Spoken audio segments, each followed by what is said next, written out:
Welcome to my channel, a place where every mystery hides a story, and every story hides a truth.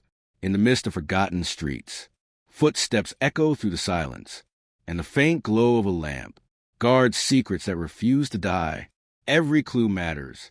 A torn letter, a fading footprint, even the sound of a clock ticking in the dark. Here, doubt becomes a puzzle, and puzzles lead us to the heart of the unknown. So prepare your mind, watch closely, and listen carefully, because the shadows are speaking, and the truth is waiting to be found. This is where every case begins. Welcome to my channel. Asterisk. Chapter 1.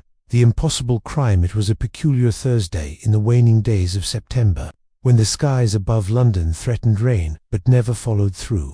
A mild fog coiled around the base of lampposts in Baker Street, and I had just settled into my armchair with the latest issue of The Lancet, when Mrs. Hudson's brisk knock interrupted my reading. A message from Scotland Yard. "Sir," she announced, handing me the envelope with her usual grave efficiency. Before I could read the note, Holmes, who had been reclining with closed eyes on the settee, extended a languid hand. "From Inspector Lestrade, no doubt," he murmured. "He writes with ink that leaves a faint reddish tinge, but distinctive. Likely distressed too, judging by the tremor in the hand. I deduce urgency. Would you like me to read it aloud, Holmes?" He opened one eye. "I already know the tone. What I lack are the details." The letter was, indeed, from Lestrade, and its contents were as odd as Holmes had predicted. A death had occurred under baffling circumstances in a secluded manor house on the outskirts of Hampstead. The deceased, a retired magistrate named Sir Roderick Haldane, had been discovered dead in his study at precisely 8 o'clock that morning. The room had been locked from the inside, with no sign of forced entry.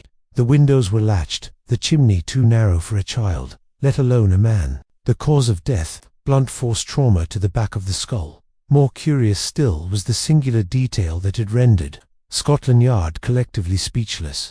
The presence of a second pair of muddy footprints beside the body, identical in size and shape to Sir Roderick's own shoes. And yet, Sir Roderick was not wearing them. Holmes sat up straight. "The echo of the shoes," he said softly. "Twice imprinted, and yet only one man died. Curious. What do you make of it?" "I make it that someone wishes us to believe in the presence of an invisible intruder," he replied, reaching for his violin. "Or perhaps a ghost. Either way, Watson, we are being invited into a performance one designed to mislead. Come, the game is afoot." We arrived at Ashcroft Grange, Sir Roderick's estate, just past 2 o'clock. The manor sat amidst a ring of pine trees that muffled the world beyond, lending the grounds an eerie stillness. A narrow gravel path wound to the heavy oak door, where we were greeted by Lestrade himself, a man whose face seemed permanently etched with a frown of pragmatic skepticism. "About time you got here," he muttered, ushering us inside.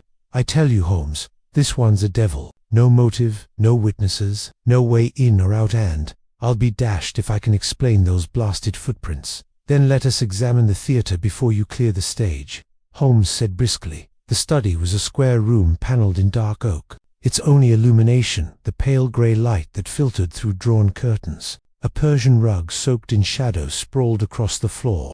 In the centre, beside a toppled armchair, lay Sir Roderick Haldane, an imposing man in life, no doubt, though in death he seemed somehow diminished. His silver hair was darkened at the back, where the blood had pooled. Near his outstretched right hand lay a poker from the fireplace, slick with gore. Holmes knelt beside the body with feline grace, his eyes darting from the poker to the shoes at the man's feet, polished black leather, unmarred. 2 paces away, almost perfectly aligned, were the muddy impressions of the same make and tread. Watson, observing from behind, frowned. "It almost looks as if he walked back into the room after dying. Or," Holmes said quietly, "as if someone wanted us to believe he did." He stood and began his customary circuit of the room, pausing at the door, the desk, the curtains, the fireplace. Every now and then he would mutter to himself or tap the wall with his cane.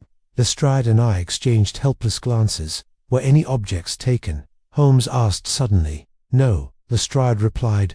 "The safe is untouched. His watch is still on him. Nothing appears disturbed." "Nothing," Holmes echoed. "And yet everything here is wrong." He crouched near the footprints and examined them closely. then turned his attention to the soles of the dead man's shoes. "Watson," he said, gesturing to the marks. "What do you see?" I examined them as best I could.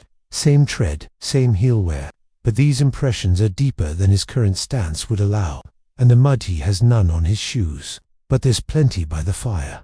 Holmes smiled faintly. "Good, you are learning to see, not merely to look." At that moment, a soft knock came at the door. A young woman entered, her face pale and strained. She was introduced as Miss Clara Haldane, Sir Roderick's only daughter and ward. "Forgive me," she said, her voice trembling, "but I must ask, was it truly murder?" Holmes' expression was unreadable. "We cannot say yet, Miss Haldane, but it was certainly not accident nor suicide." She clutched a handkerchief to her lips. "Then you must find who did this. My father. He was not a man without enemies." Holmes' eyes sharpened. "Enemies, you say? We shall need their names." I'll prepare a list," she whispered, retreating with the grace of someone carrying unseen burdens. When she had gone, Lestrade spoke. "We questioned the staff. No one saw or heard a thing. The front door was bolted all night, and the housemaid says Sir Roderick retired at 10:30. She brought him his usual glass of port and found the door locked in the morning." Holmes nodded slowly. "A locked room, a murdered man, and shoes that walked twice. Yes, Lestrade, you were right to call me." He turned to me and murmured, "It is a rare case, Watson, when the footprints of the dead lead us closer to the truth." "Then you believe the prints were faked?" "I believe," he said, "that the dead do not walk, but the living often wish us to believe they do." And with that, Holmes straightened his coat, glanced once more at the fallen magistrate, and added with quiet certainty, "The murderer is here, Watson, not merely in this house, but within this very room. The only question is, why did he choose to echo the footsteps of the dead?" Chapter 2. The consultation at Baker Street. The fog thickened as Holmes and I returned to Baker Street. A light drizzle tapping against the window panes like an impatient messenger. Holmes had said little during our cab ride back, his face cast in shadow beneath the brim of his deerstalker, eyes half-lidded in thought. I had long since learned not to disturb him during these moments. When his mind latched onto a puzzle, the external world vanished entirely. It was not until we had shed our cloaks and settled into our familiar positions, he by the fire with his fingers steepled, I at my desk with notebook in hand, that he spoke again.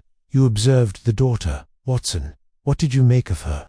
I paused. Miss Clara Haldane seemed genuinely distressed, grief-stricken though composed. Holmes gave a slight nod, as if affirming a hypothesis. "Composed, yes, but not surprised. You suspect she knew?"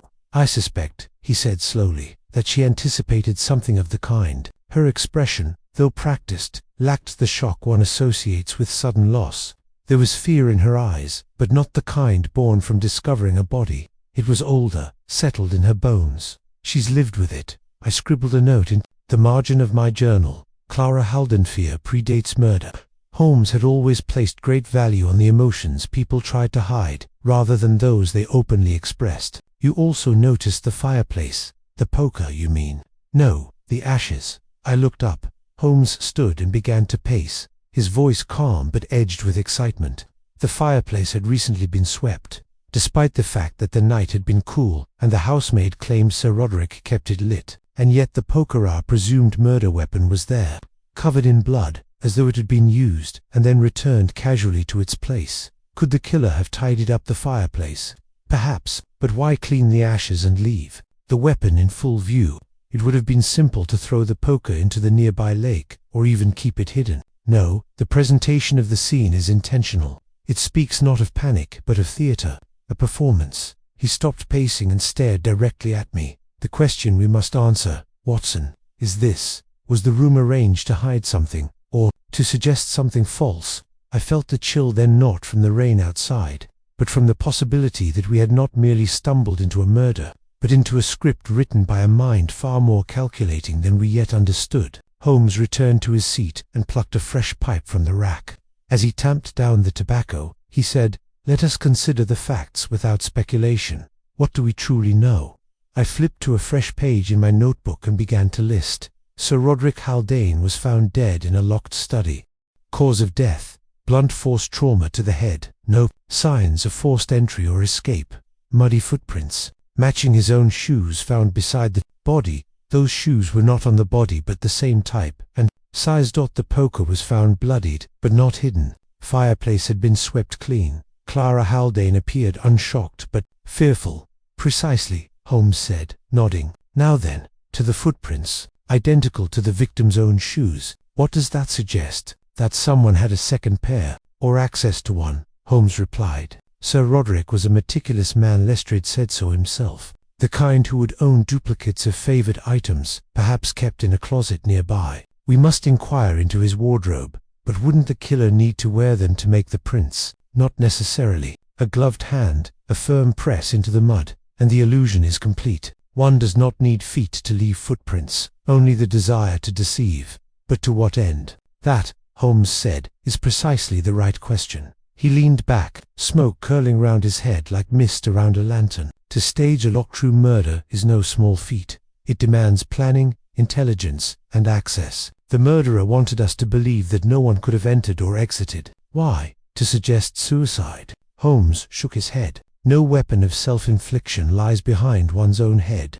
nor does one strike with such force. It is, as you once described, an impossible crime. But in my experience, impossible crimes are often the simplest. Only the motive remains opaque. A knock interrupted us. Mrs. Hudson appeared with a tray of tea and a single letter, which Holmes took with mild interest. No sender. None, sir. He broke the seal and read the brief note aloud. You have stepped into the echo. Leave it undisturbed, or more will follow. A friend of silence. Watson and I exchanged glances. A threat? I asked. Holmes studied handwriting, neat, angular, written in green ink. No, he said softly. A warning, or perhaps an invitation. He tucked the note into the pocket of his dressing gown. We must visit the Haldane estate again, but this time we shall speak with those who remain servants, family, business acquaintances. Someone in that house is a player in this charade. I sipped the tea, which had gone tepid.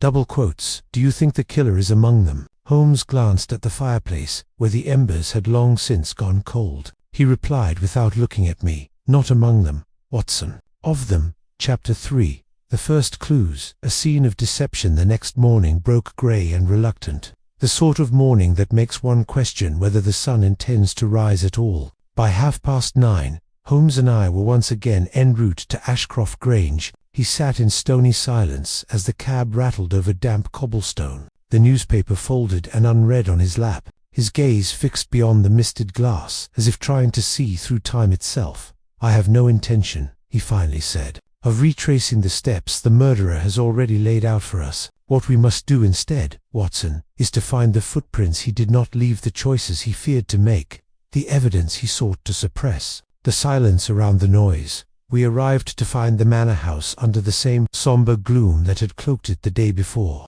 A butler, expressionless but precise, ushered us once more to the study, where the crime scene had been left untouched at Holmes' request, though I had stood in that room not 24 hours before. Its atmosphere felt changed. The air was heavier, the silence more complete. Death, once an interloper, now felt a resident of the place. Holmes moved without hesitation. He crouched beside the fireplace, inspected the poker, and then turned his attention to a patch of rug near the overturned armchair. There, at a subtle angle to the muddy footprints, was a faint scuff in the fabric, no more than 2 inches long.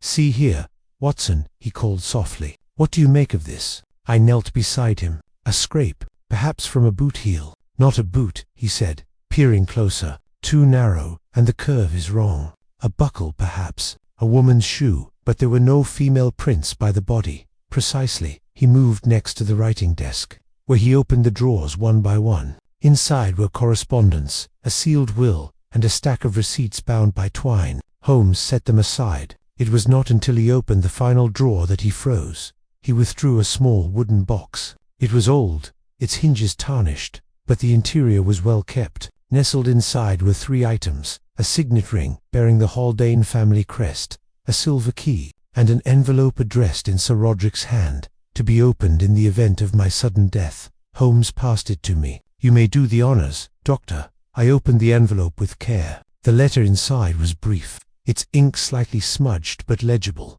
To whomever this concerns, if I am found dead by unnatural means, know that I have enemies within my own walls. Trust no man or woman without question. There is more beneath the surface of Ashcroft Grange than I can yet prove, but I suspect the echo has returned. Sir Roderick Haldane read it twice, then handed it silently back. Holmes was quiet for a long moment. Then he stood and turned slowly toward the doorway. Summoned the household. He said to the butler who had waited outside like a statue, "I would like to speak with each member separately." Within the hour, we were seated in the library, Holmes in a high-backed leather chair, I beside him with my notebook, and the suspects entering one by one. First came Miss Clara. She wore a morning dress of deepest black, her eyes sunken but dry. Holmes watched her with the attentiveness of a hawk watching the grass for the faintest movement. "I understand," he said, "that you and your father were close." "We were. We had grown closer in recent years, yes." "Did he ever mention a fear for his safety?" Clara hesitated, then nodded. "He believed someone was watching the house. He even changed the locks last month, though he wouldn't tell me why." Holmes glanced at the silver key from the box. "And who had access to the study?" "Myself, the butler, and my cousin Jeremy, who's been living with us since June. No one else. And the staff. They weren't permitted inside without express permission." Holmes tapped a finger against his chin. "Tell me, Miss Haldane, do you know what your father meant by the echo?" A flicker passed over her features. Fear, perhaps, or recognition, but it was gone before it could settle. "No," she said too quickly. "I've never heard the term before." Holmes nodded, but I could see in his eyes that he did not believe her. Next came Jeremy Haldane, a man of 35 with a clean moustache, a ready smile, and the kind of cheerfulness that often masks a deeper restlessness. He wore a tailored coat and tapped his fingers lightly on the armrest as he sat. Holmes cut straight to the point. "Where were you on the night of your uncle's death?" "In my quarters, writing letters. I retired just after 10. I didn't hear a thing." "Your letters, May, we see them." Jeremy smiled. "Of course, I haven't posted them yet. They're still in my room." Holmes didn't ask for them yet, but I sensed he would before long. Then came Mrs. Fenwick, the housekeeper, who had worked at Ashcroft Grange for over a decade. She seemed genuinely distraught, though more at the disruption of order than the loss of her employer. "Did Sir Roderick seem troubled recently?" Holmes asked. "He kept to himself," she replied. "Took long walks, read in his study at all hours, spoke of old cases now and then, something about a man who vanished and a promise unfulfilled." Nonsense, I thought. A man who vanished. Holmes leaned forward. "Did he mention a name?" "No, sir. Only that the echo is never silent. That's what he'd say when he thought no one could hear." At that, Holmes fell utterly silent. When the last of the staff had been questioned, we returned to the study once more. Holmes stood at the window, gazing out over the fog-blurred hedgerow. "The echo, Watson. It appears again and again, spoken in riddles, warnings, and now left beside a corpse in footprints meant to confuse." He turned, abruptly. "Someone in this house is hiding a prior crime, one far older than Sir Roderick's death. The murder is not merely personal, it is a message, but we are not yet meant to understand it." I glanced again at the letter, at the ring and the key. "Then what do we do?" Holmes lit a match and held it to the fireplace. The flame flickered to life. "We wait, we watch, and we listen. An echo, Watson, is nothing more than sound returning to its origin. The truth, I suspect, is doing the same."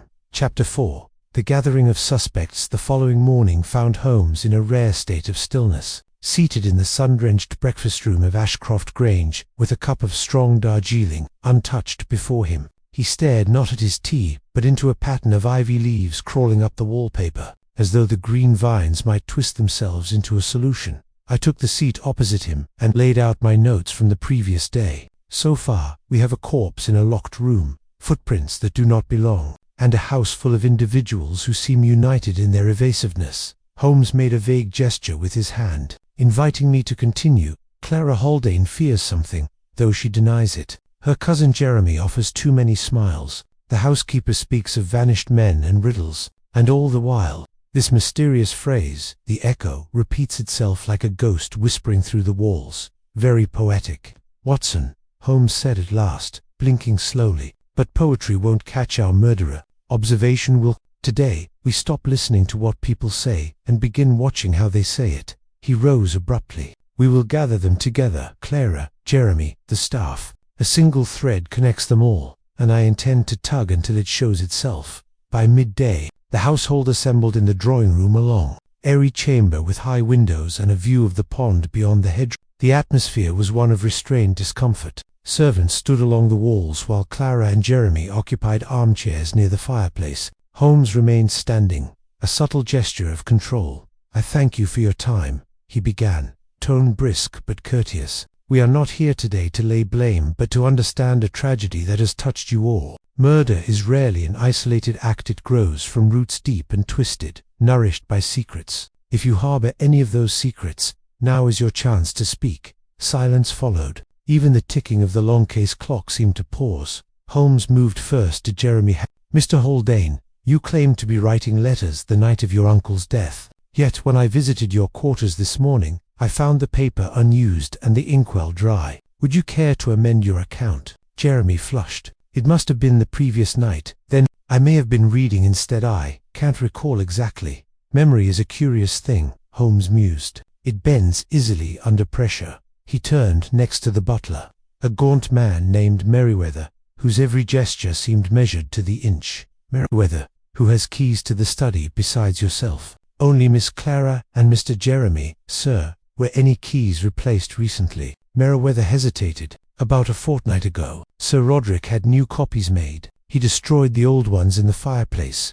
Holmes's eyes gleamed. "Yet there were no ashes from burned metal in the hearth when we arrived." "No, sir. I disposed of them the next morning." Holmes didn't challenge the statement, but neither did he accept it. Now his attention turned to Clara. "Miss forgive my insistence, but we must return to the word echo. You claimed yesterday never to have heard your father use it, yet both his letter and your housekeeper say otherwise. Which of those do you deny, his handwriting or your memory?" Her hands clutched the hem of her dress, knuckles pale. "I was frightened. I didn't want to believe he'd truly feared for his life." "Fear is a sensible thing, Miss What isn't sensible is to pretend it does not exist. When did he first mention the echo?" Clara's eyes darted to Jeremy, then away. "About a year ago. It was after a letter arrived, no return address. My father never told me what was in it, but he seemed haunted."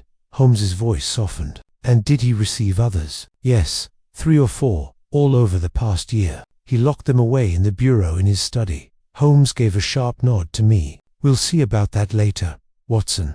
Jeremy stood now, indignation replacing charm. "Are we to be interrogated like criminals, Mr. Holmes? You speak as though every creak in this house conceals a plot." "Only the creaks that change direction when no one is walking," Holmes said coolly, "and only the criminals who try too hard not to appear so." An uncomfortable silence settled again. Holmes folded his arms and regarded the assembled group with quiet authority. "I am not yet accusing anyone of murder," he said, "but I assure you one among you knows more than they admit. The footprints at the scene were not just misleading, they were symbolic. The killer wishes to echo a previous act. I intend to discover what that act was."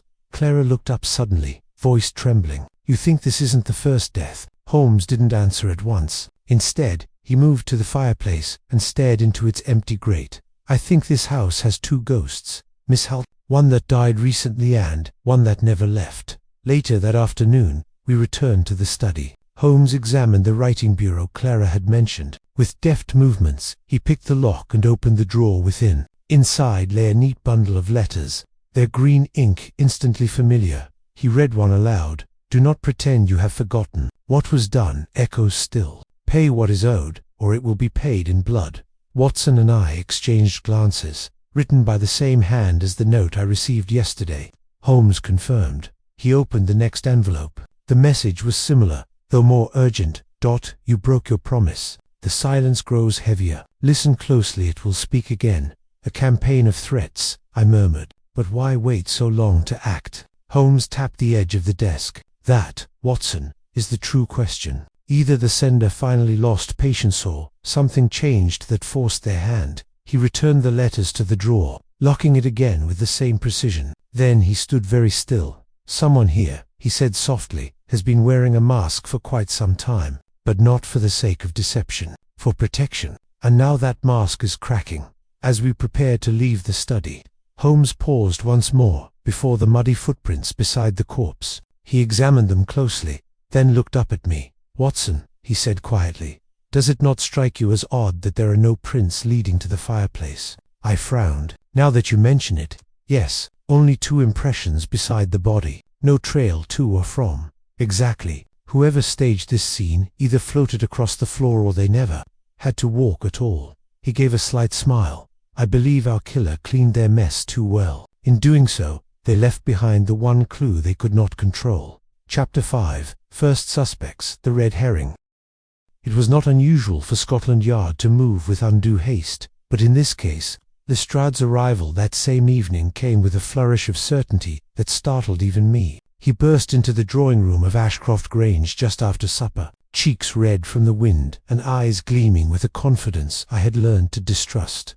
"I've got him, Holmes," he declared, brandishing a folded paper as if it were a warrant of divine judgment. "I've got the scoundrel who did it." Holmes, reclining in an armchair with the violin across his knees, looked up with mild interest. "Then I must offer my congratulations. It's always refreshing when justice arrives ahead of the evidence." Lestrade either missed the sarcasm or chose to ignore it. He dropped the paper on the table with a snap. "Jeremy the cousin. You were right to be suspicious. Turns out the man's in debt, up to his ears. Cards, mostly. Wrote to a moneylender in Whitechapel the day before the murder, begging for an extension." Holmes arched an eyebrow. "Financial desperation is, I admit, a tempting motive. More than that," Lestrade said triumphantly. "We found mud-stained gloves under his mattress. Fresh soil, same type as what's in the study, likely from handling the extra pair of shoes." Watson and I exchanged a glance. It was all very compelling on the surface. Holmes set the violin aside and rose, his expression unreadable. "Have you confronted Mr. Haldane yet?" "Not yet," Lestrade said, puffing his chest slightly. "Thought I'd let you have a word with him first. I'm not above giving you a bit of the glory." Holmes gave a short laugh that didn't reach his eyes. "How generous. Let us see what Mr. Haldane has to say for himself." Jeremy was brought to the library, where he stood near the hearth, looking indignant but not afraid. He denied everything. "I don't deny I've had debts," he said, lips pressed into a thin line, "and I certainly won't pretend I was on good terms with Uncle Roderick. He was a cold, calculating man. But murder, you'd have to be mad to think I'd kill for a few £100. Lestrade stepped forward. "Then what about the gloves, Mr. Found hidden under your bed, still damp with soil?" "I've been walking the grounds," Jeremy snapped. "It's a country estate, Inspector. Mud is hardly a rare commodity here. Why would I hide gloves if I'd actually killed him?" "Because you're a coward," Lestrade said with relish. Holmes raised a hand. "Enough. Mr. Haldane, you claim to have stayed in your quarters that night. Did anyone see you?" "No," he replied. "Clara was in her room. The servants had retired. I had no reason to leave mine." "Your letters?" Holmes asked. "You said you had been writing." Jeremy hesitated. "I lied. I was embarrassed. I spent the evening pacing and thinking. Not very alibi-worthy." Holmes watched him for a long moment. Then he gestured for him to leave. "That will be all for now." As the door closed, Lestrade turned to Holmes. "Well, it's all but signed and sealed." Holmes poured himself a glass of brandy and swirled it thoughtfully. "A man with motive and circumstantial evidence. Convenient. But have you asked yourself one thing?" "What's that?" "Why would someone with knowledge of this estate, someone with access, with family ties, and with time leave a trail of footprints to confuse us, and then hide muddy gloves so poorly under his own bed?" Lestrade blinked. Holmes went on, voice sharp and precise. "Jeremy Haldane is vain, impulsive, and emotionally clumsy. But he is not a fool. If he murdered Sir Roderick, he would have either destroyed those gloves or feigned innocence more convincingly. What we are seeing here, gentlemen, is not guilt. It's a performance staged by someone else." "Then the gloves were planted?" I asked. Holmes nodded. "Precisely, planted in haste, and not too cleverly. Likely after the murder, perhaps, during the day when Jeremy was out or distracted." Lestrade looked sour. "So we're back to nothing." "Not nothing," Holmes said, sipping his brandy. "We know now that the killer wants Jeremy to take the fall, which means they are still in this house and growing desperate." The following morning, Clara requested to speak privately with Holmes. They met in the rose garden, where the blooms were already beginning to wilt in the autumn chill. I kept my distance, observing from the parlor window. When Holmes returned, his expression was unusually subdued. "She told me," he said quietly, "that her father once presided over the trial of a man accused of manslaughter dock worker named Elijah Dorn. The case was thin, but Sir Roderick's ruling was harsh. The man was sentenced to 15 years. He had a wife, a child. What happened to them? The wife died during the second year of Dawn's imprisonment. The child vanished. Clara recalls hearing her father speak of it only once. Said he regretted how swiftly the case was handled. Said it would come back to him in echoes. The word again, echoes. And you believe this? Dawn is connected. I believe, Holmes said, that someone close to this house, perhaps under its very roof, knows what happened to Dawn. Whether the man returned, or whether someone else has taken up his cause, I cannot yet say, but I am increasingly convinced that Sir Roderick was not murdered for who he was, but for what he did. That evening, Holmes asked Merryweather the butler to retrieve a set of old estate records and trial transcripts stored in the attic. The request, he said, was merely to confirm certain dates. Merryweather obeyed without question, but something in his posture caught my eye as he turned to stiff. To rehearse. When he left the room, Holmes leaned close.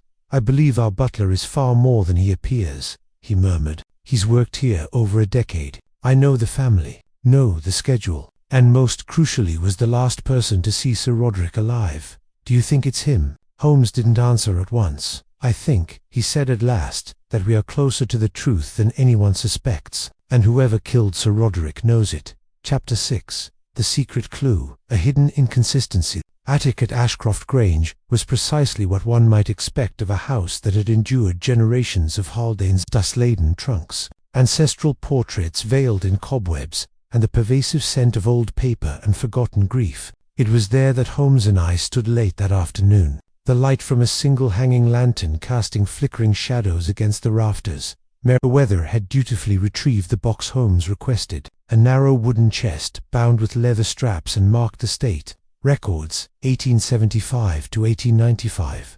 The butler had shown no emotion during the task, but Holmes, ever watchful, had followed the man's gaze as it lingered for just a second too long on a stack of crates, in the corner crates not labeled, but locked. Curious, Holmes murmured after the butler had descended the attic stairs. Watson, would you lend me your walking stick? I passed it to him without question. With 2 swift taps and a quiet pop, Holmes dislodged the hasp from one of the crates. Inside were carefully bound bundles of letters and household documents, none particularly surprising until Holmes reached the bottom dot from beneath a frayed woolen blanket. He drew out a plain wooden box smaller than the rest, its lock rusted and lid warped slightly from time. He forced it open with a penknife. Inside was a bundle of correspondences tied with twine, but these bore no official seals. Instead, the letters were addressed to Mr. James Merriweather. The return address was a prison, Dartmoor. Devon. Holmes scanned the first letter. Lips tightening, it appears our unassuming butler once corresponded regularly with one Elijah Dawn, and from the dates, their connection began years before Sir Roderick ever received the first threat. You believe Merryweather is Dawn's what? Accomplice? Holmes shook his head. That would be too simplistic. I suspect something more intricate. These letters hint at shared loss, shared anger, possibly kinship. But more importantly, they confirm what I already suspected. He handed me one letter dated June 1893. The writing was crude, but powerful. The man wore his robes like armor, but it could not shield his soul. He took her from me. The law may protect him now, but one day the house will listen. One day it will echo. There it was, again, that word, echo. I handed it back. Chilled, Holmes carefully replaced the items and snapped the crate shut. Watson, we must tread carefully now. What we've found is motive, not guilt. Dawn's words are vengeful, but they do not yet place a weapon in Merryweather's hands. Still, this attic has yielded more than dust, it's yielded intent.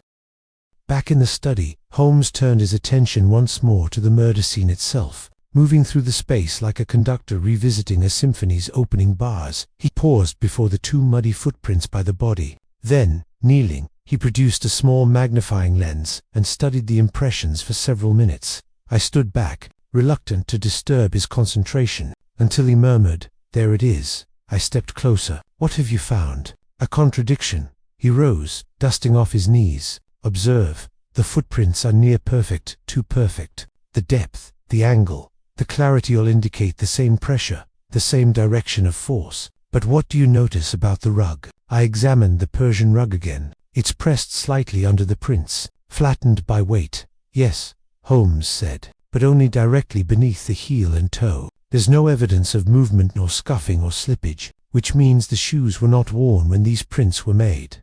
I stared at the marks again, now seeing them with fresh eyes. Someone placed the shoes into the mud and pressed them down, or used a gloved hand to imprint them, precisely as we discussed earlier. Holmes confirmed, but here is the inconsistency. Watson, the right print is slightly deeper than the left, by perhaps a fraction of an inch. That would suggest the victim was right foot dominant, but according to the housemaid, Sir Roderick had a limp and favored his left side. Then the killer didn't even know that basic detail. Exactly. Whoever created these prints was unfamiliar with Sir Roderick's gait and made a critical error. He stepped away from the body, his expression alight. It may seem a minor detail, Watson, but it is not. It tells us two things. First, that the murderer staged the scene hastily, and second, that the person was likely not a close family member or servant, who would have observed Sir Roderick's walk countless times. But Holmes tapped his fingers against his lip. Merriweather may have known the man well,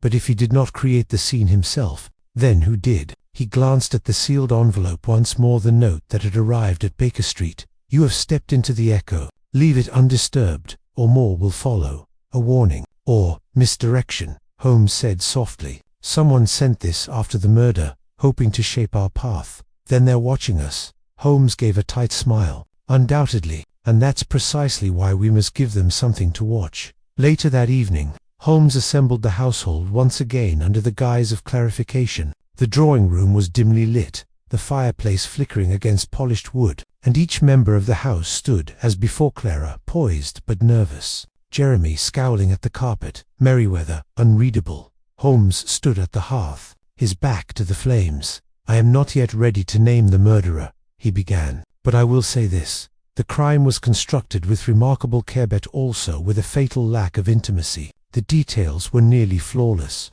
except one. He glanced at Clara. Miss Haldane, when your father walked, did he limp? She blinked, surprised. Of course, ever since his accident he favored the left leg. Holmes turned to Jeremy. And you grew up around him. You would have seen it too. Obviously, everyone in the family knew. Everyone but one, Holmes said, his voice suddenly sharp. One among you either failed to know, or knew and overlooked it in a moment of panic. The crime was rehearsed, but not lived. It is this inconsistency that will soon expose the culprit. The room fell into tense silence. Holmes let it hang, then dismissed them with a nod.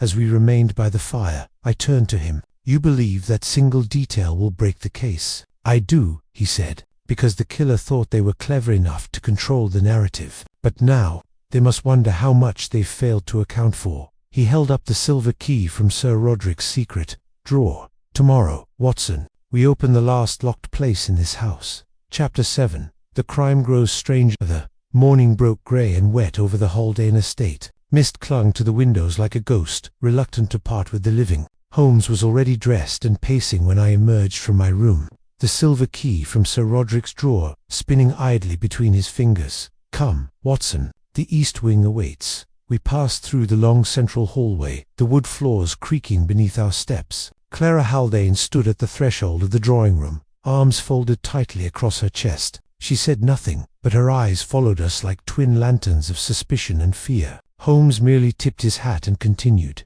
The east wing was rarely used. Merriweather had told us the day before. A portion of it had been sealed off for years, left to dust and disuse after Lady Haldane's passing. At the end of the narrow corridor was a heavy oak door, unmarked, save for an old iron handle. Holmes inserted the key. The lock clicked, old and reluctant, and the door swung open with a groan. The room was preserved like a mausoleum. It had once been Lady Haldane's private study, clearly untouched since her death. Dust lay thick across every surface. A writing desk sat beneath a window shrouded in gauze-like curtains. Portraits of long-dead ancestors hung askew on the walls, and books leaned like weary sentries upon a tall mahogany shelf. Holmes stepped inside, eyes sweeping. She died of illness, did she not? He asked. That's what Clara said. I answered. Pneumonia. She passed peacefully in her sleeps, so it's recorded. And yet, Holmes murmured, the room is locked, preserved, not repurposed, not grieved through,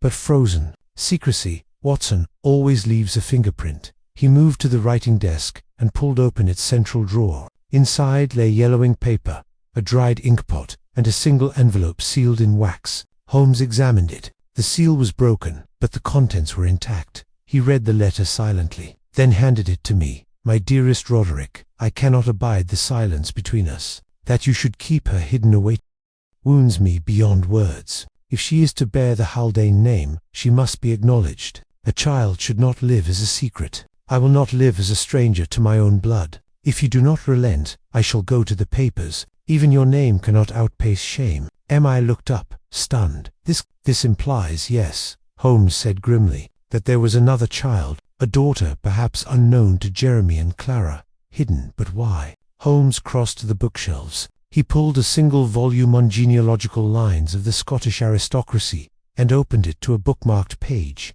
There, written in Sir Roderick's stiff hand, were a list of family names and lines, ending with Clara and Jeremy, but scratched faintly beneath, as though added in hesitation, was one final name. Mara. Holmes tapped it with his finger. The letter was written by a woman, possibly the mother of this Mara, and Sir Roderick's secrecy suggests he feared scandal, perhaps from a relationship unsanctioned by society or family. He snapped the book shut.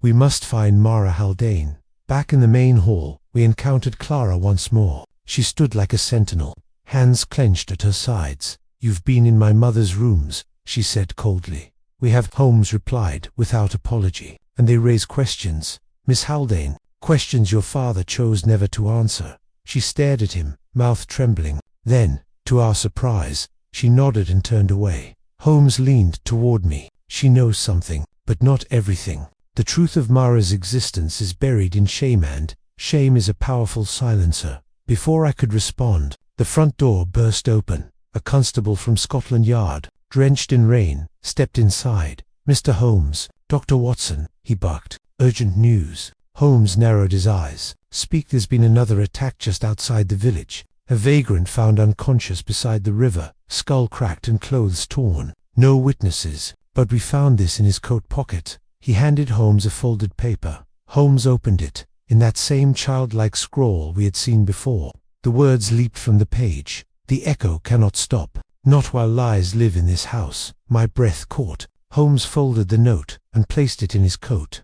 Where is the man now? Dead, sir. Died en route to the infirmary. Never regained consciousness. Holmes turned away, jaw set. It's beginning, Watson. The crime grows stranger and more dangerous.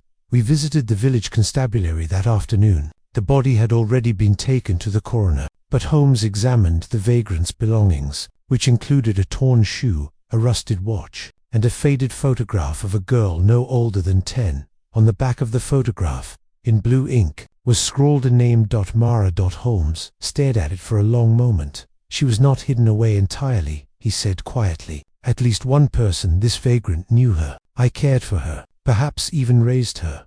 You believe this man was connected to the Haldanes? Indirectly. A protector, maybe, someone who shielded her from the consequences of her birth. But someone feared what he knew, and now he is silenced. He replaced the items and turned to leave. As we stepped out into the gathering dusk, the rain returned with force, splattering against the cobblestones. Thunder rolled in the distance, echoing across the moor. Holmes paused beneath the eaves of the station and looked back toward the hills. Someone in that house knows Mara's fate, he said. Someone lied for years, perhaps believing it was justified. But now the lies are cracking. Watson, the echo grows louder, and it will not stop until the truth is answered.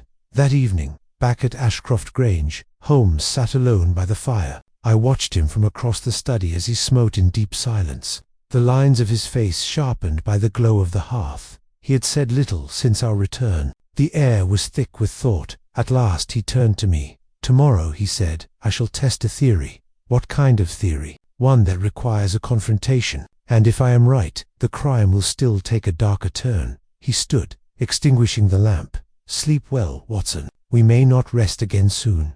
Chapter 8.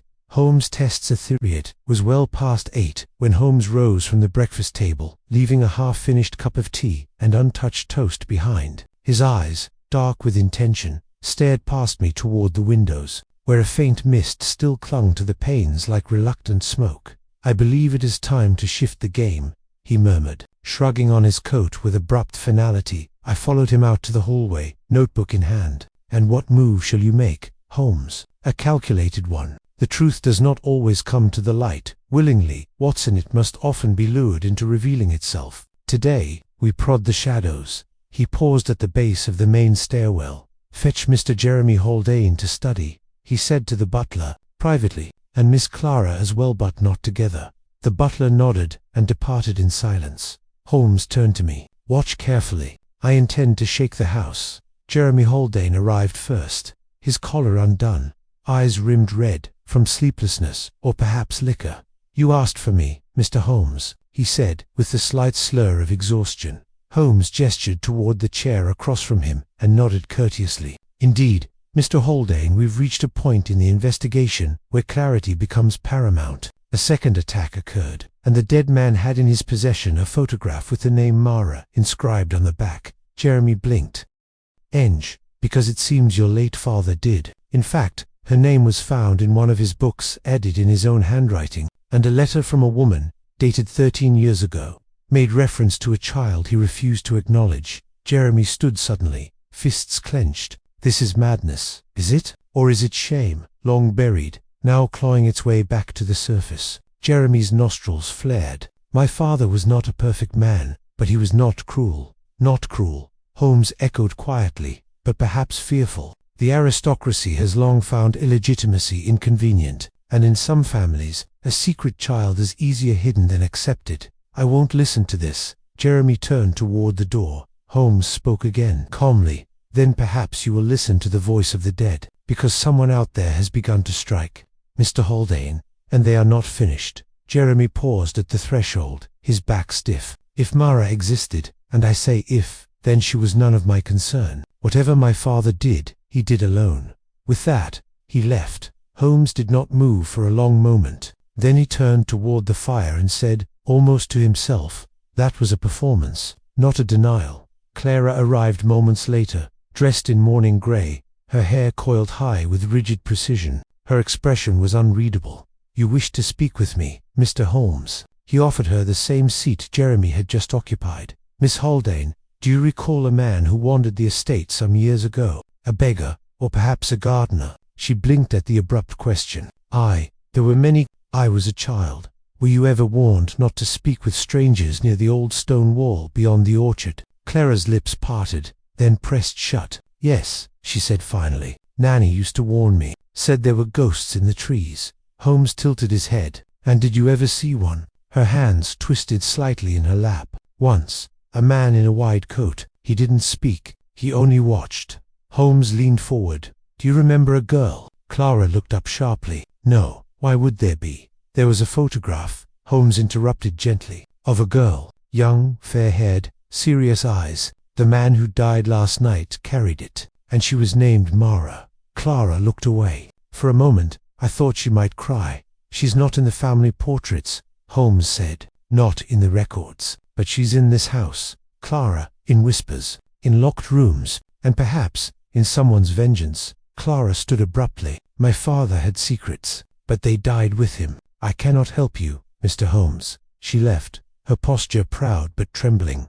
Holmes sighed softly. She knows, he said, but like Jeremy, she is tangled in something deeper, guilt perhaps, or fear. Later that day, we returned to the village. Holmes asked to see the photograph again, the image of the young girl found with the dead vagrant. The coroner produced it without question. Holmes stared at it for nearly 2 minutes. She cannot be more than 10 here, he murmured.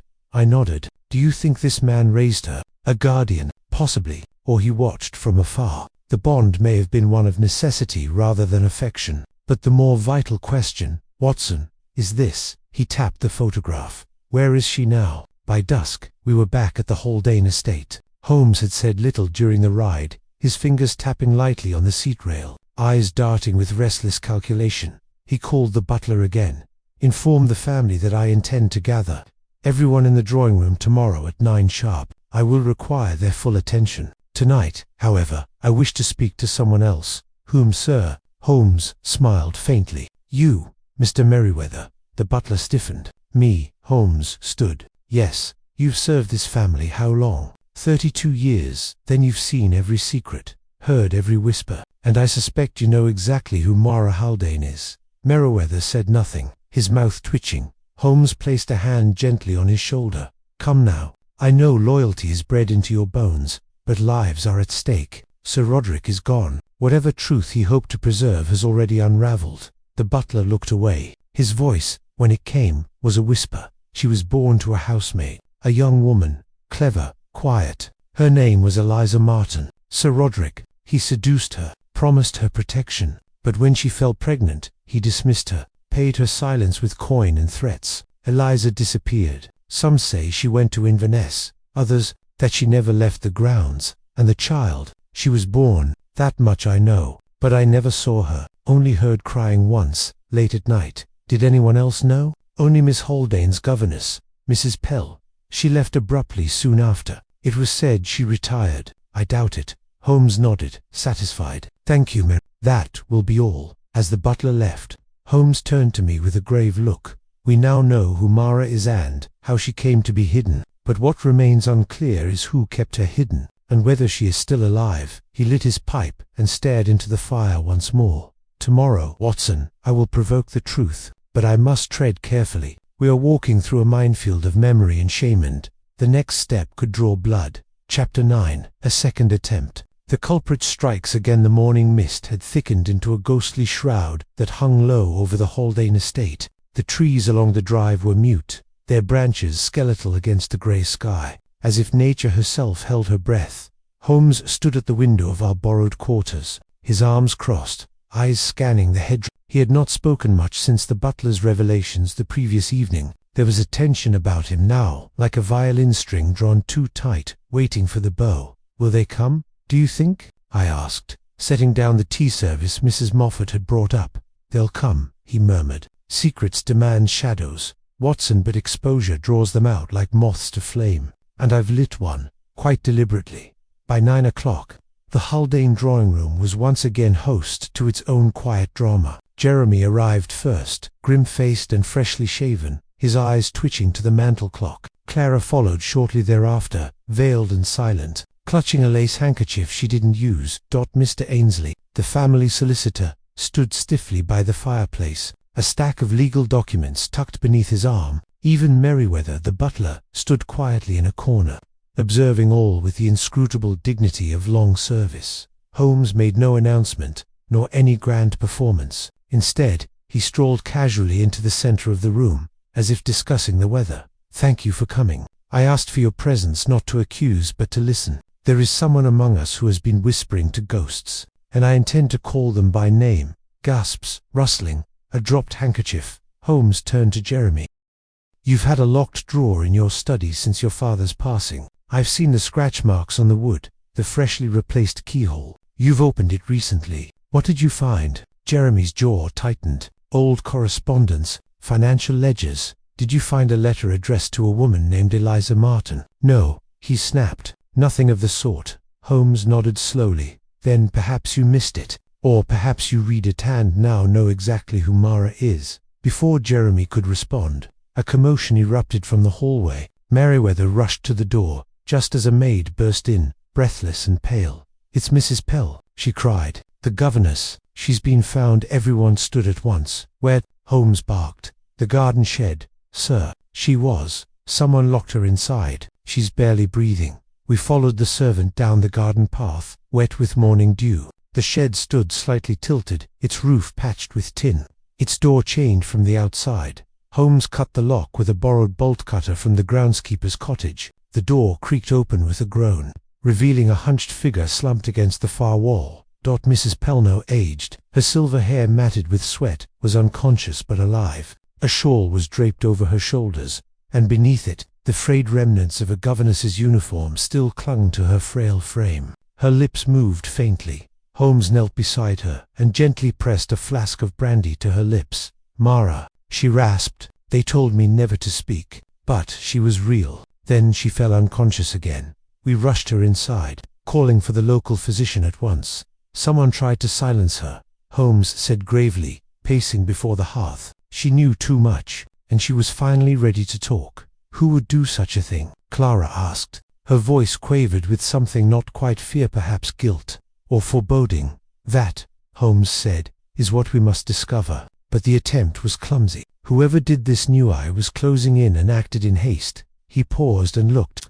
Around the drawing room, there are now 2 victims. First, the man with the photograph, possibly Mara's guardian, or perhaps her father by law, if not by blood. And now, Mrs. Pell, the only living witness to Mara's existence. Someone in this house is removing the past, brick by brick, but in doing so, they've exposed their hands. Jeremy crossed his arms. And what do you suggest? Is that one of us responsible? Holmes met his gaze evenly. It is not a suggestion, Mr. Haldane. It is a deduction. The culprit is among us and frightened. That is always when they make mistakes. He turned to the maid who had found Mrs. Pell. Tell me, why were you near the garden shed? The maid flushed. I heard crying, sir. This morning, faint like a moan. I followed the sound. Holmes nodded approvingly. Excellent instincts. You may have saved a life. Later that afternoon, Holmes and I returned to the shed. He examined the lock and chain, his fingers tracing faint markings near the doorframe. Fresh scratches, he murmured, made with a blunt key or makeshift tool. This wasn't premeditated. It was done with whatever was on hand quickly, perhaps even in panic. He stepped inside and studied the floor. No drag marks, he noted. She came willingly or was lured. Holmes turned, the fire in his eyes burning brighter now. I no longer believe the vagrant murdered Sir Roderick. I believe he witnessed something or possessed knowledge someone wanted buried. Perhaps he protected Mara. Perhaps he was her only link to the truth. And Mrs. Pell, I asked, a risk, a woman haunted by guilt, likely on the verge of confession. That made her dangerous. He stood abruptly and headed for the door. I must speak to Clara again, alone. Miss Haldane received us in the parlor. Holmes dispensed with pleasantries. Mrs. Pell is alive. She will recover. And she remembers Mara. Clara paled. I don't know what you expect me to say. I expect the truth, Holmes said gently. You saw her, didn't you? As a child. Perhaps you even played with her. Clara's hands trembled. Only once, she whispered. I wasn't supposed to, but I followed father one evening, to the west attic. There was a little girl there, fair-haired, my age. He called her Mara. She looked away, ashamed. She was so quiet. She didn't speak, just stared. Father gave her books, dolls, sweets, but she never left that room. Holmes leaned forward. What? I don't know. I asked him once, and he struck me, said it was none of my concern. Did Jeremy know? I think so, but we never spoke of it. And your mother? She pretended Mara didn't exist. She called her the blemish, a stain. Clara's voice caught. She died not long after. I think it broke her heart. Outside, the mist was thick again. Holmes lit his pipe, smoke curling into the gloom like thought made visible. It's unraveling now, Watson. Mara was imprisoned in that attic, hidden, but someone helped her. Escape or else, she escaped alone. Do you think she's still alive? Holmes exhaled slowly. If she is, she's nearby, watching, listening, and she may not be alone in her quest for justice. I shivered slightly. What now? Holmes's eyes gleamed. Now, we prepare the trap. The true killer grows reckless. Tonight, they will act again, and this time, I intend to be waiting. Chapter 10. The true motive begins to surface that evening. Holmes sat alone in the west-facing study, the fire throwing long shadows against the dark oak panels. A chessboard lay before him, though he had made no move in some time. The night outside was silent, save for the occasional creak of the settling house and the faint hoot of an owl across. The Moore.I entered quietly with 2 cups of coffee, the kind Holmes preferred during periods of intense thought, black, strong, and bitter. You've barely spoken since returning from Miss Haldane's interview, I said. Setting the cup before him, Holmes leaned back, steepling his fingers. Because, my dear Watson, words are like chess pieces. You must wait for the board to shift before committing to a move. And has it shifted? Indeed, the motive is taking shape, though shrouded in a fog of long-buried shame. Sir Roderick's past is not merely checkered, it's stained. He gestured to a pile of old letters and journal fragments, which he had spent the past hour poring over. They had been retrieved from Sir Roderick's private desk, opened only by Clara's reluctant consent. Read this, he said, handing me one of the letters. It was dated 1867, and addressed simply, to H.B. My dearest, the child grows, though her eyes are strange. She does not laugh. She watches me, even in sleep. I fear what I've done, though I was told the girl would never survive, and yet, she thrives silent. But there, "You must never come here. They would hang me if the truth were known. She is safe in the attic. No one goes there but me." A chill ran through me. "What does it mean, Holmes?" "It means Mara was born of something far darker than the family dared admit. An affair, yes, but not merely of love. Likely a scandalous entanglement, perhaps with a maid, a ward, even someone under Sir Roderick's guardianship. Someone society would condemn, and he hid her, precisely, to preserve the Haldane name. He locked her away and wrote off her existence, hoping she'd fade into the attic walls." Holmes rose and began to pace. "But she did not. She lived, and someone, perhaps that vagrant, protected her, or freed her, and she came back." Holmes turned sharply. "Not for revenge. Not at first. She came back to be acknowledged, to be seen, to be named, and when she wasn't, she became a ghost," Holmes said, his voice low. "And now, someone is trying to bury that ghost for good." At midnight, Holmes gathered us again, the Haldane siblings, Merriweather, and Mr. Ainsley, in the drawing room. The fire burned low, casting flickering shapes on the wall. "I must ask you all for truth tonight," Holmes said, "because the next move in this game is deadly."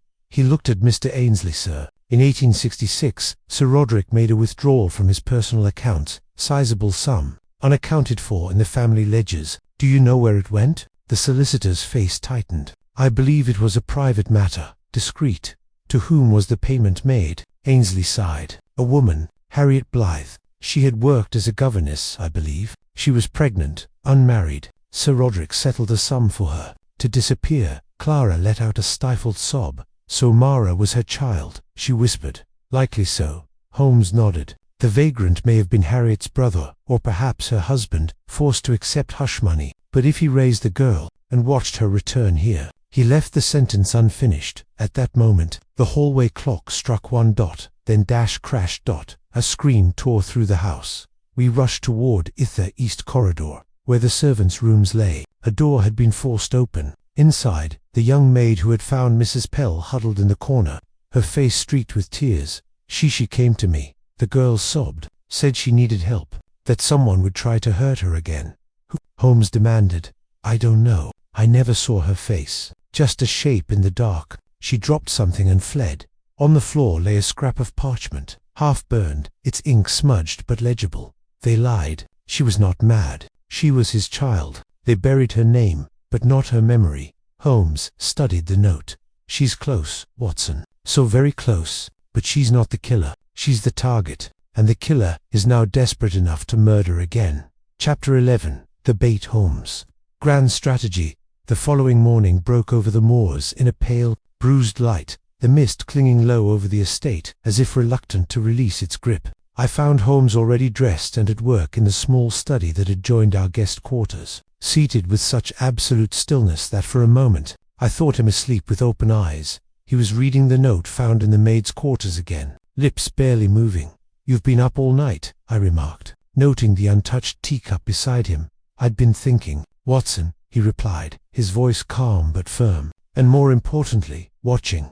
Watching what? The way fear moves, the way guilt hides, the way predators shift when their prey draws close." He stood abruptly and crossed to the window, pulling back the curtain just enough to peer down onto the gravel drive. "Merriweather has not left his study. Clara hasn't touched her breakfast. Ainsley is writing letters furiously, and young Desmond." He turned, eyes narrowing. "He's the only one who slept." Holmes' plan unfolded swiftly. He called a private meeting with Inspector Lester, who had arrived late the previous evening with 2 constables in tow. The inspector, naturally skeptical of Holmes' unconventional timing, nonetheless agreed to remain discreet. By noon, word was quietly spread that a mysterious female figure had been sighted again, this time in the woods, near the old stables. A shepherd had supposedly seen her cloak vanish among the trees. "That should stir the nest," Holmes murmured to me, lighting a cigarette with precise calm. "Let's see who dares chase the ghost." The Haldanes were gathered in the main hall for tea, a rather tense affair,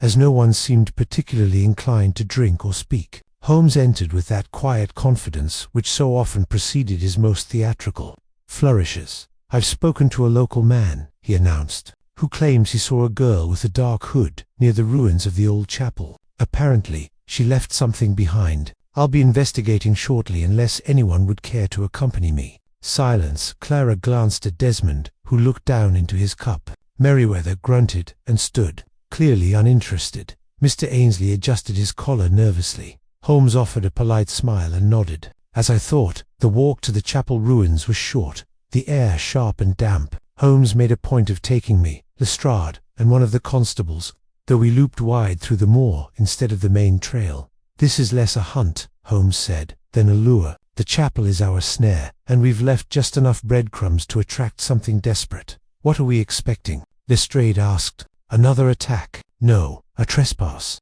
a theft, perhaps a meeting." Holmes crouched near the chapel's crumbled doorway and carefully placed a sealed envelope under a loose flagstone. "This," he said, "is what they think Mara left behind. A confession or a threat, is it?" I asked. "No," Holmes replied. "It's blank, but no one else knows that."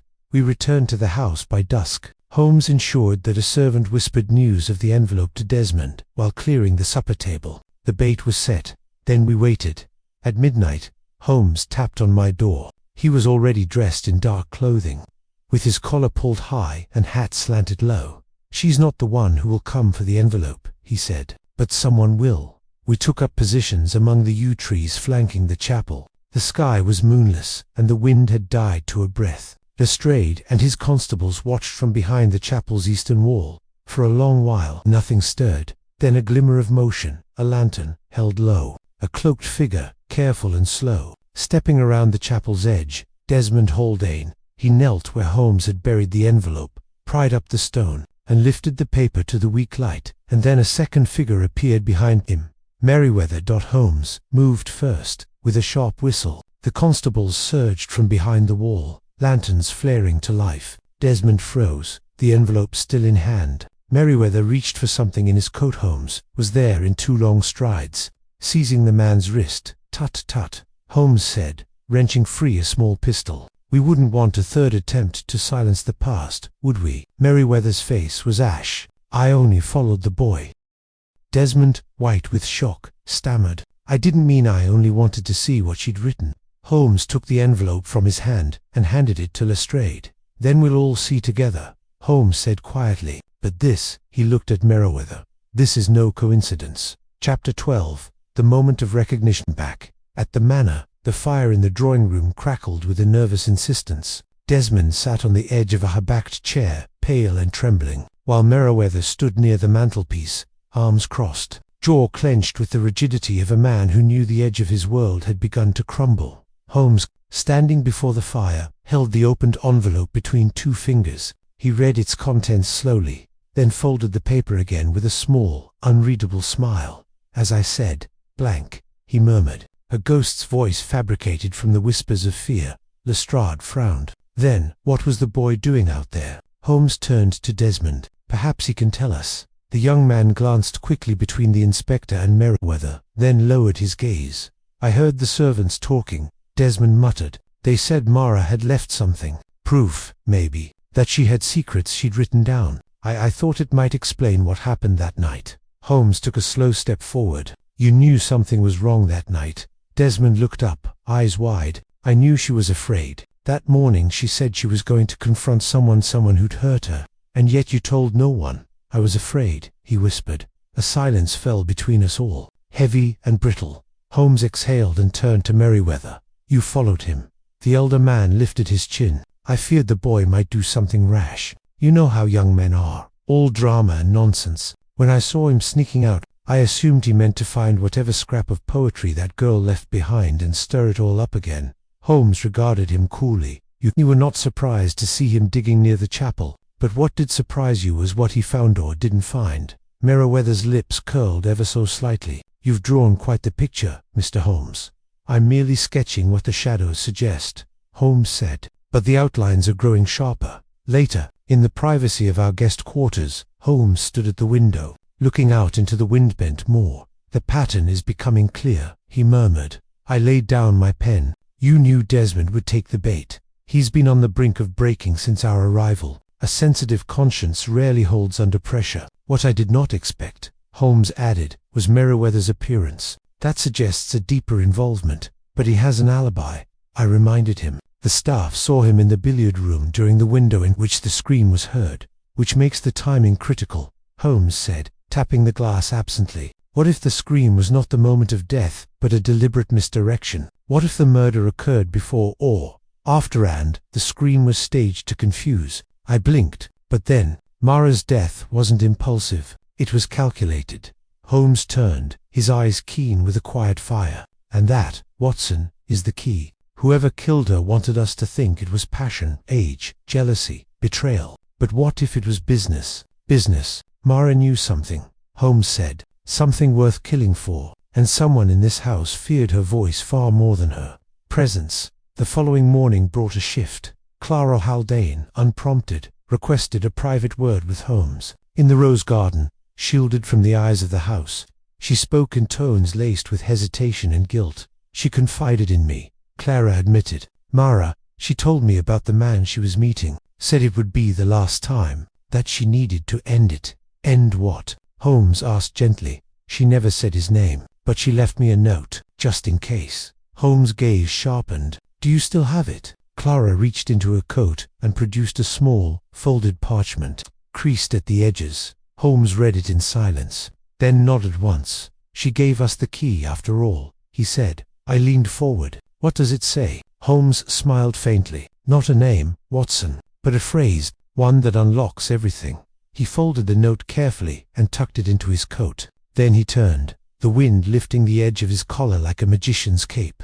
It is time, he said, to prepare the final gathering. Chapter 13. The final attempt to escape the wind had risen by nightfall, rattling the ivy along the east wing of Merryweather Manor like skeletal fingers against glass. Holmes had grown strangely quiet after reading Mara's final message. He paced in our sitting room for hours, the cryptic line from the girl's note echoing in his mind. The echo is not from the shoes, but from the steps before. It had grown late when Holmes abruptly stood. He's going to run, he said. I set down the book. I had been pretending to read. Who? But Holmes had already turned to gather his coat. The one who fears the truth the most. He knows now that the game is lost. Clara's note tipped the scale, and he will not wait for the net to close. He strode toward the door. Come, Watson. The fox bolts from the hedge when he hears the hound too close. We moved swiftly, winding through the halls of the manor and into the service wing. The house was mostly quiet, only the occasional creak of floorboards or the muffled hiss of wind. Beyond the stone walls, Holmes led us down a narrow staircase into the cellar. The air was damp, laced with coal dust and mildew. At the far end of the corridor, a faint clink echoed metal against stone. We froze. Holmes raised a finger to his lips. Then, with a sudden motion, he stepped forward and swung open the door at the end. A startled cry greeted us. Julian Merryweather stood half-bent over a set of crates, a lantern in one hand and a battered leather valise in the other. A map was tucked under his arm, and an envelope of foreign currency spilled from his jacket pocket. Going somewhere, Mr. Holmes asked, his tone clipped but calm. Julian recovered swiftly. Mr. Holmes, he said, forcing a smile. You gave me quite a start. You appear well prepared for a midnight stroll. Julian straightened. If you're implying something improper, I assure you, I imply nothing, Holmes said. I observe. You've packed a map of Antwerp, Swiss francs, and your father's seal. You were headed for the northern port by dawn. A boat waits for you, one registered under a name recently transferred through your family trust. No doubt. Julian's eyes darkened. Holmes continued, stepping into the room. When Mara threatened to reveal the truth, you panicked. She was not your lover, Mr. Merryweather. She was your accomplice. That's absurd, Julian snapped. Holmes gestured to the crates. These bear the customs markings of Rivergate Shipping Company, recently investigated for financial fraud. Inside are forged documents, I presume, perhaps records Mara kept. Julian's face twitched. She threatened to expose the embezzlement. Your family's fortune, more house of cards than castle. She had access. She kept notes. You tried persuasion, then bribery. But when she refused, you silenced her.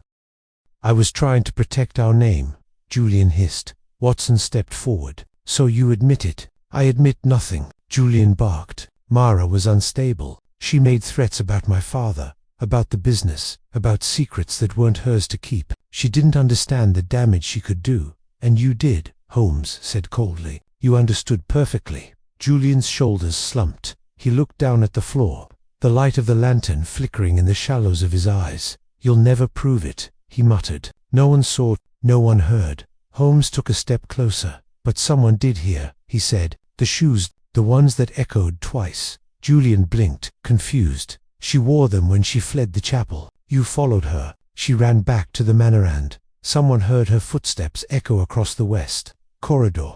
Twice he looked up sharply. That corridor has only one route, one entry, one exit. Yet the staff insists they heard footsteps returning when Mara never did. Julian paled. You went after her, but she never came back. The silence was final. Then, from behind us, footsteps approached. Lestrade emerged, accompanied by 2 constables. You can finish that confession at Scotland Yard, the inspector said grimly. Julian said nothing. As they led him away, back in the warmth of the study, I turned to Holmes. You baited him. Holmes nodded, reaching into his coat and retrieving the crumpled note once more. Mara's final clue was not about footsteps. It was about the pattern of guilt, what echoes from the past repeats itself in the present. She knew who Julian truly was, and she left us the thread. He paused. There's a reason she dug beneath the chapel. She believed the sins of the family were buried there. Do you think she meant to blackmail him? No, Holmes said quietly. I think she meant to redeem him, but her kindness was his threat. Chapter 14. Holmes closes in. The final clue revealed. Grey of dawn crept through the high windows of Merryweather Manor as Holmes stood before the great hearth in the study, his gaze lost in the flickering embers. Lestrade had departed with Julian Merryweather in custody, and the manor had fallen into a sullen silence as if the house itself was absorbing the weight of what had transpired. I sat in the chair opposite him, pen poised above my notebook, yet unable to write. You're not at ease, I said finally.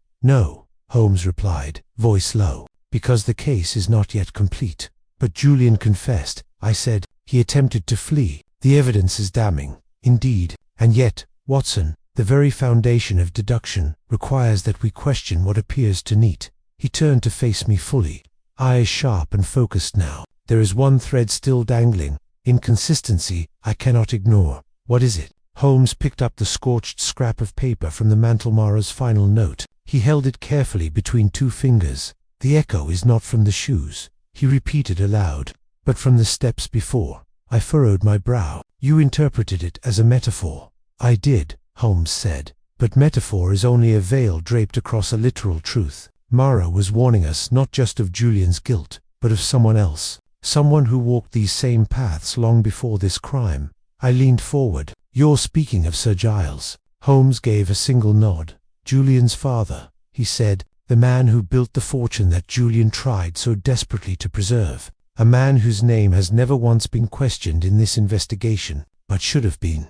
Holmes beckoned me to follow him, and we made our way once again to the west corridor, the one that had featured so prominently in the mystery of the echoing shoes. The morning light had begun to seep in through the stained glass panes, casting fractured colors across the stone floor. He stopped at a wall near the far end.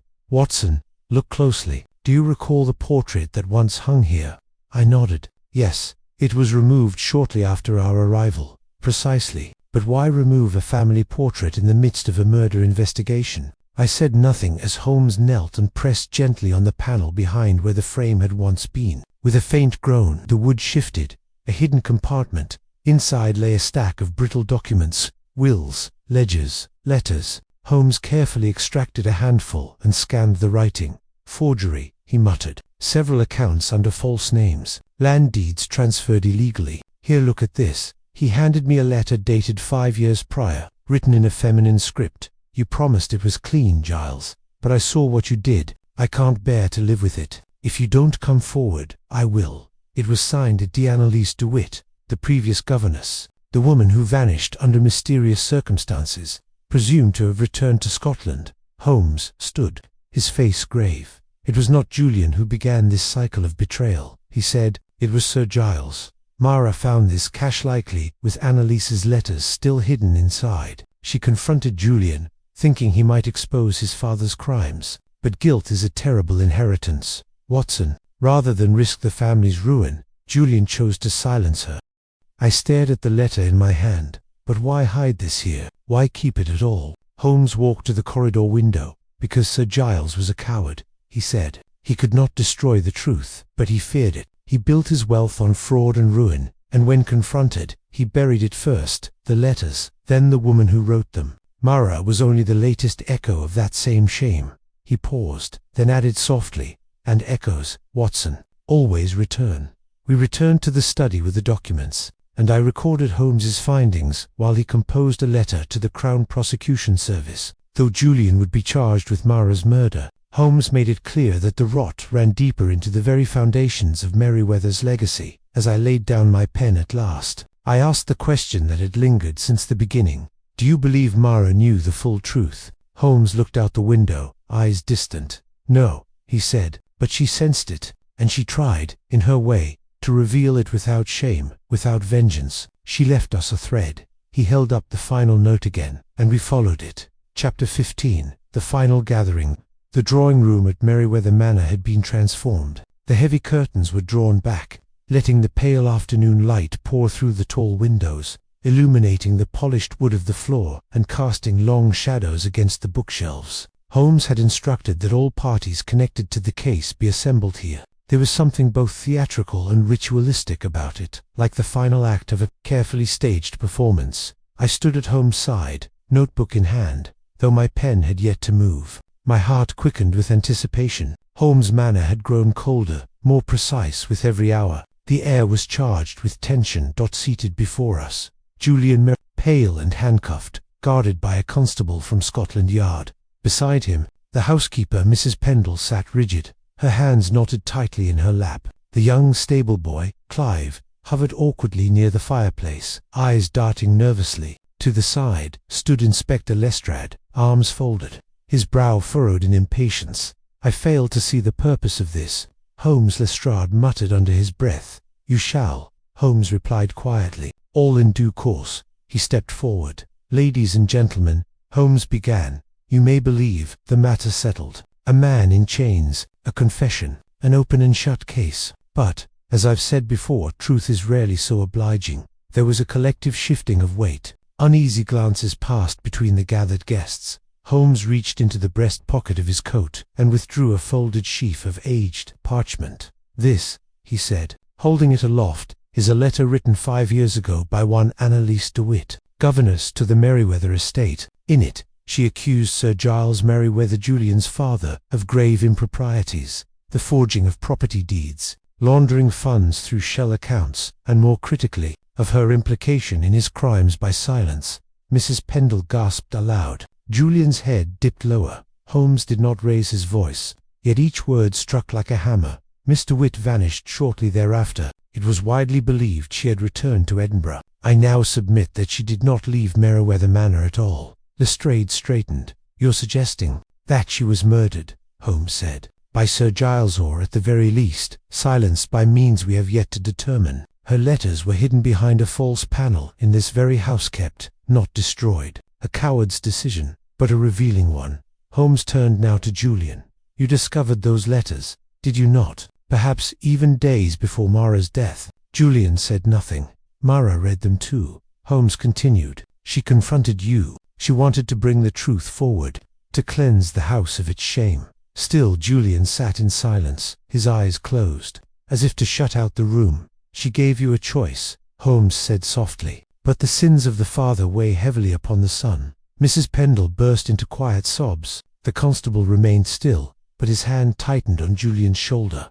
Holmes walked slowly, methodically, to the hearth. There is more, he said, gazing into the fire, more than we've yet seen, but not here, not in words or evidence. The final truth will not be found in documents or footprints, but in what remains buried beneath this manor. He turned to Lestrade. I request that the grounds west of the orchard be excavated. Lestrade frowned. What do you expect to find? Holmes' voice was grave. Annalise DeWitt. After the guests were dismissed, Mrs. Pendle, needing assistance to walk. Clive, nearly sprinting out the door, remained behind with Holmes. He stood in the center of the room, unmoving, his hands clasped behind his back. You're certain? I asked him. I never speak in absolutes, unless I've measured the angle from every direction, he replied. And if the remains are not there, he gave a wan smile, then this house will remain haunted by what it refused to acknowledge, the echo of Julian's confession, the unspoken crimes of his father, the disappearance of a young woman long forgotten. It all swirled. like smoke through the drawing room's stillness. Outside, the wind shifted in the trees. The past was rising, and Holmes was ready to meet it. Chapter 16. The Reveal. Holmes breaks down the crime. The following day dawned cold and grey, with a mist settling over the Merryweather grounds like a shroud of memory. By mid-morning, the excavation Holmes had requested had begun.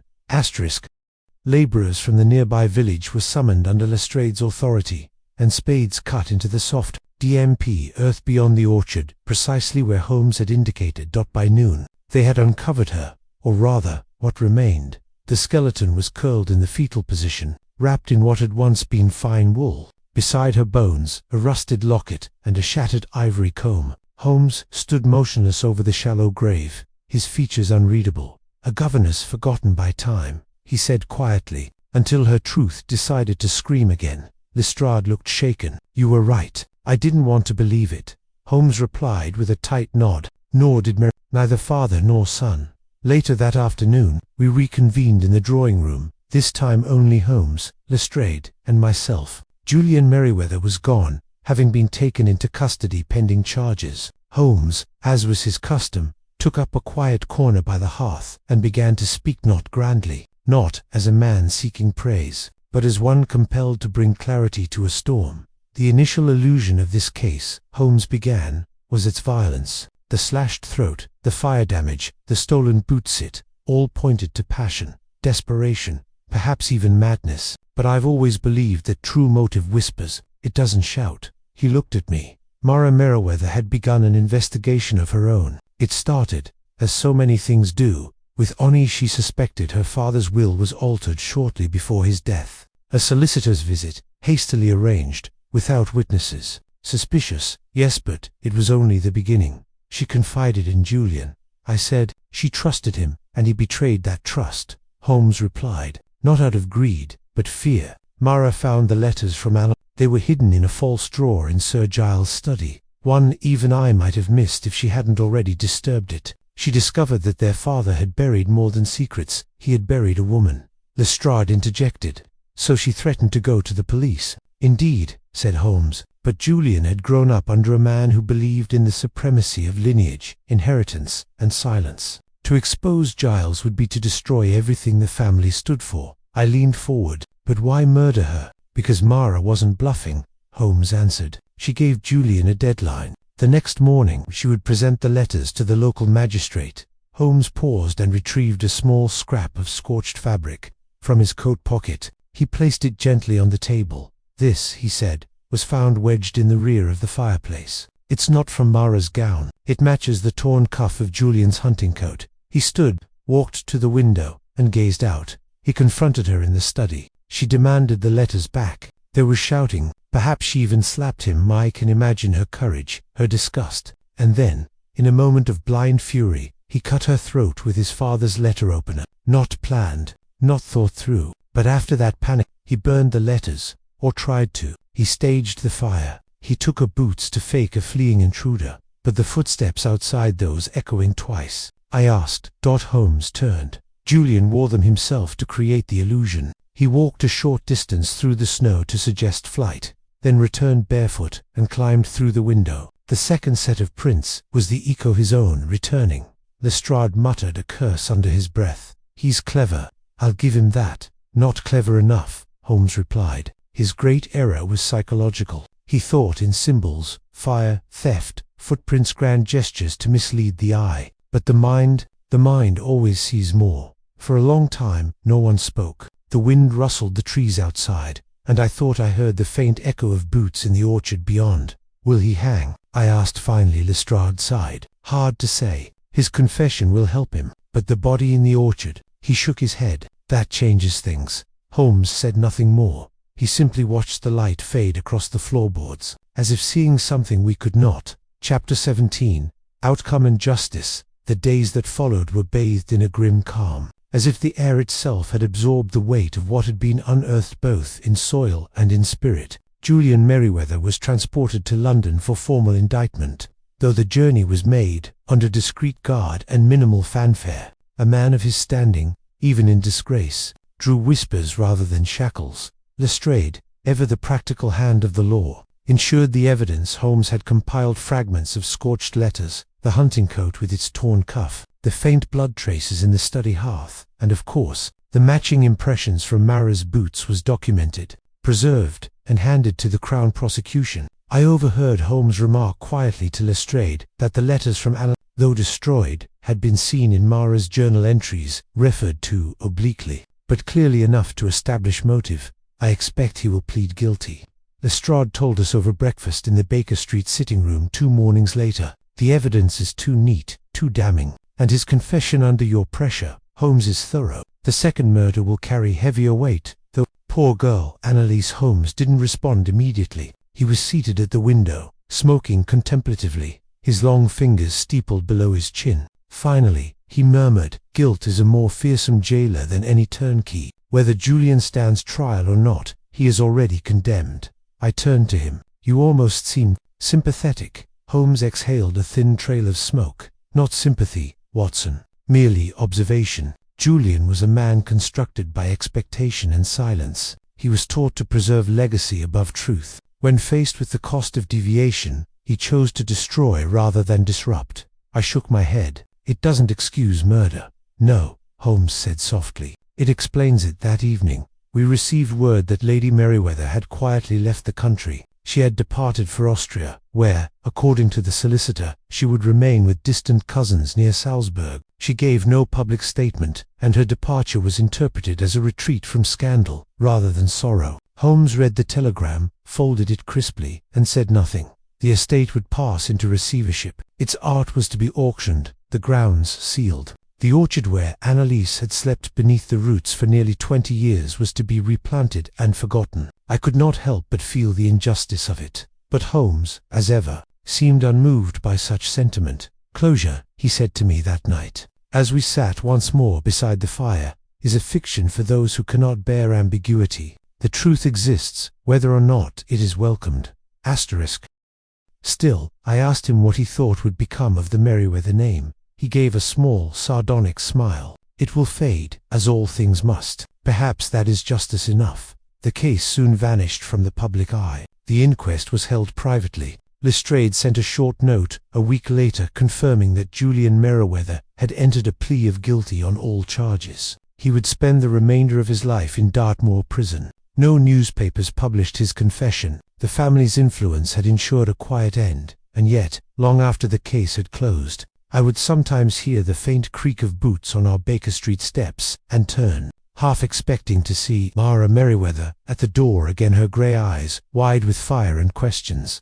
But she never returned. Holmes, for his part, did not speak of the matter again. Only once, many months later, when we passed a bookshop in Bloomsbury and saw a first edition of The Ballad of the Orchards, Bride in the window, a rare volume of folk poems, did he pause and murmur, "Truth hides in roots, Watson, but it never forgets how to bloom." Then he walked on, the smoke of his cigarette trailing behind like a ribbon of memory. Chapter 18. Holmes. Final reflection. It was on a particularly damp afternoon in late October when I found Holmes once more seated in his habitual chair, violin at hand, though his bow moved without pressure. The strings sighed softly under his fingers, as if echoing the unresolved silences that still lingered after the Merriweather affair. I had just returned from my rounds, though my thoughts had been elsewhere all day. That case, the shoes that echoed twice, as the press belatedly dubbed it, after details began to quietly leak, remained lodged in my memory like a pebble in the shoe,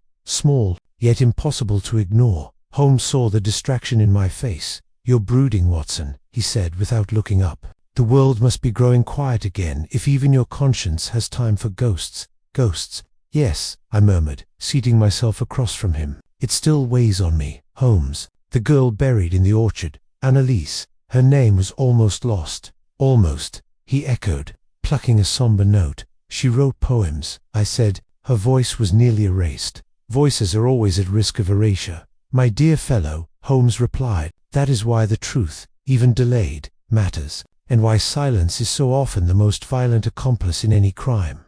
I stared at him for a moment. "Did you suspect Julian from the very beginning?" Holmes's fingers paused on the strings. His gaze turned toward the rain-washed window. "Suspect? No." But his absence rang with a particular silence. "You recall, Watson, that when Lestrade first spoke of the murder, he described a victim found at a writing desk, fire smouldering in the hearth, a smashed lamp beside her, and yet there were no signs of forced entry, no disarray, no robbery. Yes, I said. And her boots were misplaced, one missing entirely. I recall your fascination with that. Indeed, a misplaced boot is not a puzzle. Two, however, echoing each other through time, first analyses, then morass, create a pattern, and patterns, Watson, are the bones of deduction. I leaned forward. You were searching for a bridge between them. Holmes gave a faint smile. Precisely. The moment I read the poem Mara had penned in the margins of her journal, she echoes still in borrowed steps. I recognized it not merely as grief, but as accusation. She knew, perhaps not consciously, but her instincts had already whispered what logic had yet to articulate. He set the violin aside. When a man disappears for 20 years from his own estate, relinquishing land, legacy, and name, there is a reason, a deep one. The orchard was the key. Mara's words led me there. You knew she was buried there. I suspected. The earth was uneven, the roots disturbed, and I found one of the old iron boot clasps in the soil, rusted but intact. The second echo. He paused. The orchard preserved her. Julian believed fire had erased all traces of the letters. He underestimated nature and grief. I exhaled slowly. He never explained why Mara's boots were taken. Holmes's brows lifted. To restage the past, Watson. To relive it. Julian was slipping into obsession. Killing his daughter wasn't just about silencing her, it was about silencing himself. She wore her mother's boots, uncovered her mother's words. She had become Annalise in his mind. A second apparition he could not contain. A long silence followed. The fire crackled in the hearth, faintly dampened by the weather. Outside, the lamplighters moved through the mist with patient strides, their poles glowing like stars just dipped in flame. Do you ever wonder, I asked softly, why we do this? Holmes looked at me, his face unreadable. Do what? Follow death, untangle darkness, live always on the edge of grief, of crime, of the ugliest things men are capable of. For a long moment, he said nothing. Then, because clarity, Watson, even in the bleakest corner, is a form of mercy. We cannot prevent cruelty, but we can unveil it. And sometimes, in that unveiling, someone somewhere finds peace. He reached for his pipe, tamped the tobacco, and struck a match. It is not justice we offer, merely light. I smiled, faintly. Elementary. Then, Holmes chuckled, low and warm. No, Watson, nothing about the human soul is elementary. We sat together in companionable quiet as the match flared, then died, and the evening crept in. Outside, the city murmured onward, its boots echoing endlessly against the stone.